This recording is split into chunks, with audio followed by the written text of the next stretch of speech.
लोकसभा चुनाव के नतीजे आ चुके हैं और इसी के साथ हरियाणा की 10 लोकसभा सीटों पर बीजेपी और कांग्रेस ने 5-5 सीटों पर जीत दर्ज कर ली है। इन 10 सीटों पर सांसदों की जीत का क्या फैक्टर रहा, जानने के लिए ये रिपोर्ट देखिए। हरियाणा की 10 सीटों के परिणाम।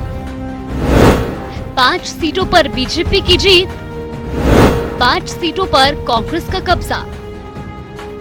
लोकसभा चुनाव 2024 के नतीजे इस बार काफी दिलचस्प रहे।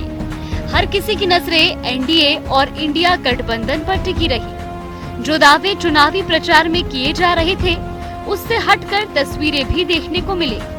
हालांकि बीजेपी इस बार भी देश की सबसे ज्यादा सीटों पर जीत दर्ज करने वाली पार्टी रही। हरियाणा में इस बार बीजेपी ने 5 तो कांग्रेस ने भी 5 सीटों पर जीत दर्ज की।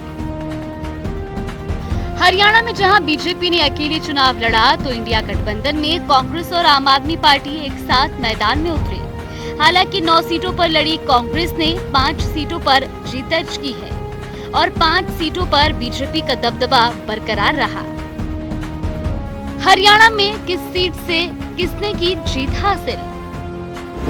करनाल लोकसभा सीट से बीजेपी प्रत्याशी मनोहर लाल जीत दर्ज करने में कामयाब रहे। उन्होंने कांग्रेस के दिव्यांशु बुद्धिराजा को हराया। अंबाला लोकसभा सीट से वरुण मुलाना ने बंतो कटारिया को हराया। भिवानी महेंद्रगढ़ लोकसभा सीट से बीजेपी प्रत्याशी चौधरी धर्मवीर सिंह विजय रहे, जबकि राव दान सिंह को हार का सामना करना पड़ा। फरीदाबाद लोकसभा सीट से बीजेपी प्रत्याशी कृष्णपाल गुर्जर ने कांग्रेस प्रत्याशी महेंद्र प्रताप को हराया। गुरुग्राम से बीजेपी प्रत्याशी राव इंद्रजीत सिंह ने कांग्रेस प्रत्याशी राज बब्बर को हराया। हिसार से कांग्रेस प्रत्याशी जयप्रकाश जेपी ने जीत हासिल की, जबकि बीजेपी प्रत्याशी रंजीत चौटाला को हार का सामना करना पड़ा। कुरुक्षेत्र से बीजेपी प्रत्याशी नवीन जिंदल ने आम आदमी पार्टी के प्रत्याशी डॉक्टर सुशील गुप्ता को हराया। रोहतक से कांग्रेस प्रत्याशी दीपेंद्र हुड्डा ने बीजेपी प्रत्याशी डॉक्टर अरविंद शर्मा को हराया। कांग्रेस प्रत्याशी कुमारी शैलजा ने सिरसा में बीजेपी प्रत्याशी डॉक्टर अशोक तंवर को हराया। सोनीपत से कांग्रेस प्रत्याशी सतपाल ब्रह्मचारी बीजेपी प्रत्याशी मोहनलाल बडौली को हराया। लोकसभा चुनाव के नतीजे आने के बाद जहां सभी राजनीतिक दलों की बैठकों का दौर जारी है, राज्य स्तर पर भी सभी पार्टियां अपनी हार और जीत का मंथन कर रही हैं। लेकिन इस बीच हरियाणा में बीजेपी और कांग्रेस के प्रत्याशियों की जीत के क्या मुख्य फैक्टर रहे, एक नजर डालते हैं। करनाल में बड़े चेहरे पर दांव। करनाल लोकसभा सीट पर बीजेपी ने पूर्व मुख्यमंत्री मनोहर लाल को उतारने का फैसला किया, जो जातीय समीकरणों के साथ साथ दूसरे सभी फैक्टर के लिहाज से सही दांव बैठा। इसके साथ ही बीजेपी ने जो 5 सीटें जीती, विनिंग मार्जिन के लिहाज से करनाल उनमें पहले स्थान पर रही। जाट अहिर का कॉम्बिनेशन भिवानी महेंद्रगढ़ में काम आया। इस संसदीय सीट पर पार्टी ने धर्मवीर सिंह को तीसरी बार टिकट दिया। धर्मवीर जाट बिरादरी से आते हैं। इस संसदीय हलके में आने वाली भिवानी जिले की 3 सीटों लोहारू, भिवानी और तोशाम में जाटों का दबदबा है, लिहाजा यहां भिवानी तोशाम में धर्मवीर को लीड मिली। खास बात ये रही कि इस सीट से कांग्रेस की गुटबाजी का फायदा भी बीजेपी को मिला। कांग्रेस ने यहां पूर्व सीएम बंसीलाल की पोती श्रुति चौधरी की जगह अहिर कार्ड खेलते हुए राव दान सिंह को टिकट दिया, लेकिन वो काम नहीं आया। फरीदाबाद में प्रयोग से परहेज। फरीदाबाद में बीजेपी नेतृत्व ने किसी तरह के प्रयोग से परहेज करते हुए अपने 2 बार के सांसद कृष्णपाल गुर्जर को ही तीसरी बार मौका दिया।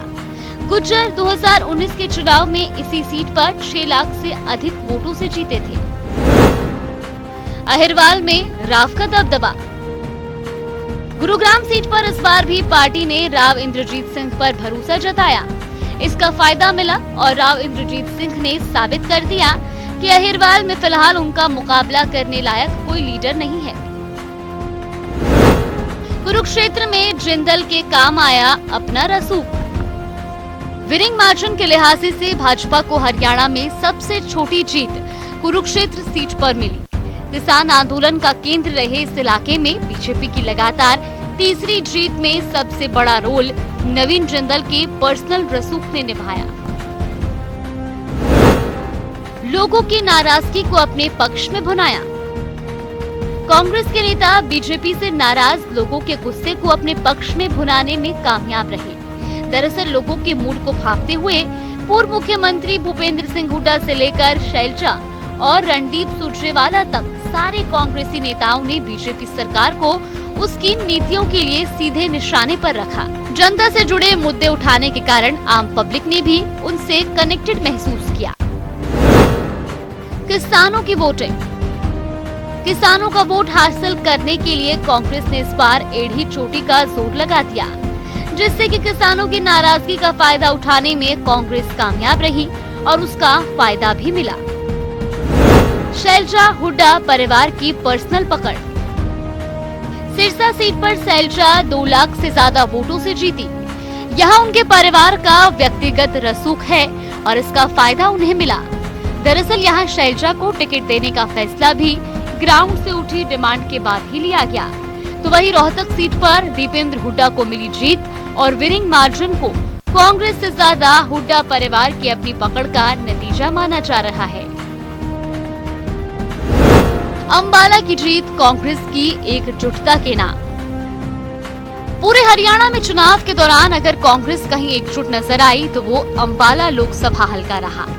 यहाँ से वरुण मुलाना को टिकट बेशक हुड्डा कैंप की पैरवी से मिला, लेकिन शैलजा गुट में भी वरुण की अच्छी पैठ मानी जाती है। 2024 के चुनाव के नतीजों के बाद एक चीज तो बिल्कुल साफ नजर आई कि प्रत्याशियों की हार के पीछे चाहे कोई भी वजह हो, लेकिन जिन सीटों पर बीजेपी और कांग्रेस को जीत मिली है वहां सबसे अहम प्रत्याशियों का चयन और उनकी लोकप्रियता रहा। न्यूज़ डेस्क, जनता टीवी।